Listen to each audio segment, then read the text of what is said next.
Defensive Player of the Year. That's pretty awesome. And now he's in the camp conversation. You and Morty. That's amazing. It's incredible.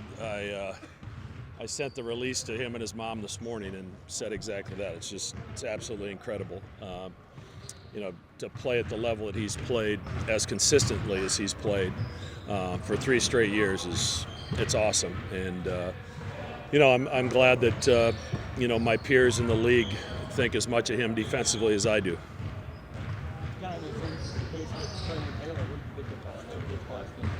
Yeah. I mean, it's hard to get 3 guys on an all-conference team like that in a league as good as ours. So, again, I think that my fellow coaches in the league recognize how important they are to our success, and they're all very deserving. And I'm glad they were rewarded for a great year. It could have been very bad. Instead, it's very good. I mean, you learn from every game. We did some things incredibly well the first 10, 12 minutes of that game. And then we didn't do some things very well for the next 15 or 20 minutes of the game. But we stuck with it, and Trey made a huge play. We were probably due for one of those. We had the ball at the end of the Villanova game to start. Had a couple chances, had it at the end of the Butler game.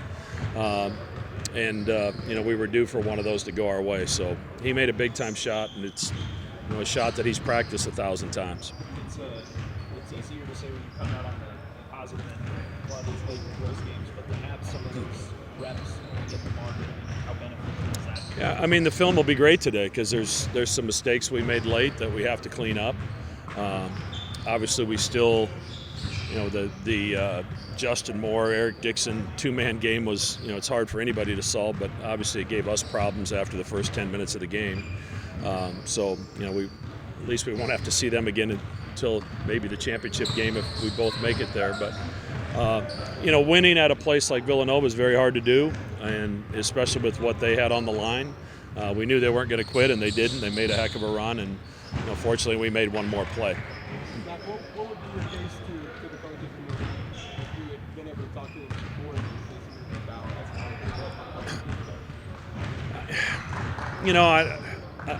I'm probably of the belief that the player of the year probably needs to go to someone on the team that won the league. So I don't know who's going to win it, but that's probably the way I would think. Baylor's had a heck of a year, and he's statistically, one of the better seasons of any Creighton player in our history. So, he was deserving. He was unanimous on the first team, which he deserved. But I don't think Baylor cares much about the player of the year stuff, and which doesn't surprise me. Yeah, I mean, Georgetown's playing better.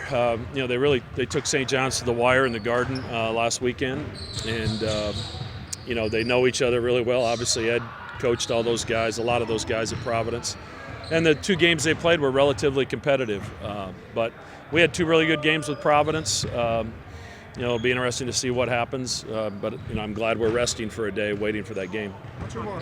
Coach, this is our first time chatting with you since the contract was announced. So you know that you're going to be here, and what was that process like getting it across the finish line?